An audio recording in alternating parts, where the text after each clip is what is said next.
You know, in the wild world of AI, there are very few tools that have sparked as much pure excitement and, let's be honest, as much teeth-grinding frustration as ElevenLabs. We're talking about a technology that can create voices so human it's spooky, but it also sits right at the heart of a huge debate about creativity, cost, and, well, ethics. And it all starts with a feeling like this. The second you hear it for the first time, you just get it. This quote from an early user on Reddit, it just nails that initial wow moment. It's that immediate, almost addictive power of hearing a machine speak with what feels like a human soul. So what is this thing that's got everyone so hooked? Well, ElevenLabs was founded back in 2022 by two friends from Poland, Piotr Domkowski and Maty Staniszewski.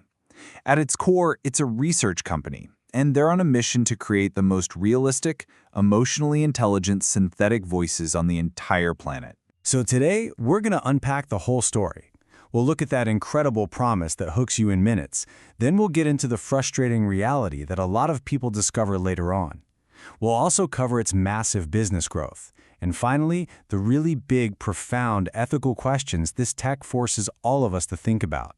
All right, first up, let's really get into that wow factor. What is it that makes this feel like a 10-minute miracle for so many people when they first try it out? The magic here isn't just one thing. It's this really powerful combination.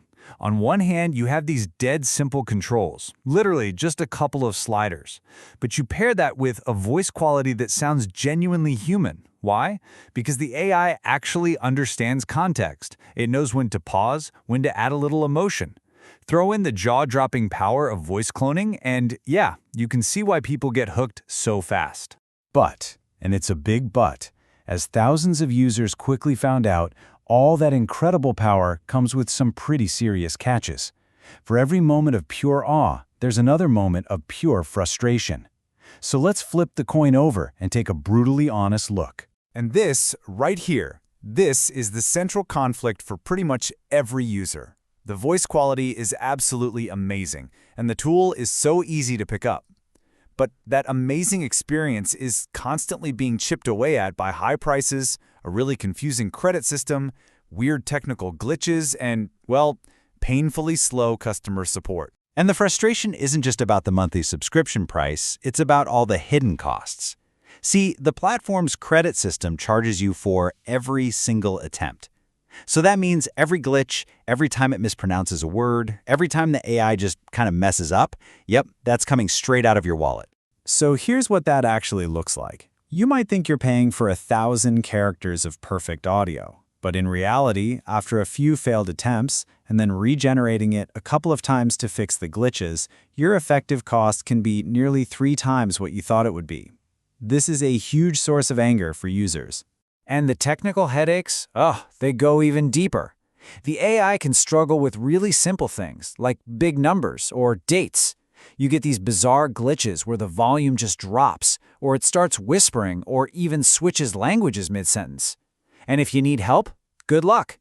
People report waiting anywhere from 5 days to 3 weeks for a response. And that pro-level voice cloning? Turns out you kind of need to be an audio engineer to get it right, which they don't exactly tell you up front. So with all these problems, you might be thinking, who on earth is actually using this thing? Well, the funny thing is, despite all the headaches, the user base is massive and incredibly diverse. Let's take a look at who's putting this powerful, if very flawed, platform to work. The platform has over 1 million registered users, and they come from all over the place. It's a huge hit with indie game developers and content creators, YouTubers. But it's also being used professionally by audiobook publishers and major gaming studios to create all those dynamic character voices. And it is definitely not just small creators. The big players are paying close attention. The platform is being used by employees at over 60% of Fortune 500 companies. We're talking about huge media organizations like The Washington Post and Time, and publishing giants like HarperCollins. They're all finding ways to work this technology into their daily operations. So all of this rapid adoption has fueled some absolutely explosive financial growth. It's turned a young startup into a major industry player in what feels like the blink of an eye. Just get a look at this timeline. It's kind of nuts. The company is founded in 2022. They launched their beta in January 2023 and hit 1 million users in just 5 months. By early 2025, after a massive funding round, it was valued at $3.3 billion. That is unicorn status and then some. And this is why it matters so much. The entire AI voice generation market is projected to absolutely skyrocket to over $54 billion in the next decade. ElevenLabs has managed to position itself as a top dog in a market that is about to experience some truly astronomical growth. But, and this is the most critical part of the whole story, this rapid growth, this incredible power, it brings us to the really profound ethical and societal implications that come along with being able to perfectly replicate a human voice. This is it. This is the central question that hangs over this entire field. Because with this kind of power comes the potential for some really serious harm. And let's be clear, this is not a hypothetical what-if problem. It has already happened. Right before the 2024 New Hampshire primary, thousands of people got a robocall with a deep fake of President Biden's voice telling them not to vote, and investigators traced that audio right back to the ElevenLabs platform. So, in response to this incident and other huge concerns, ElevenLabs had to do something. They rolled out a mandatory verification system for all voice clones, basically forcing users to prove they have the right to use a voice before they can make a digital copy of it. But this safeguard, as necessary as it was, had some pretty big unintended consequences. Professional video editors who used cloning for placeholder audio suddenly had their workflows completely destroyed. Families who just wanted to preserve the voice of a loved one found themselves blocked.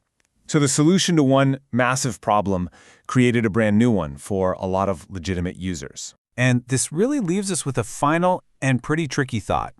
ElevenLabs isn't just a company.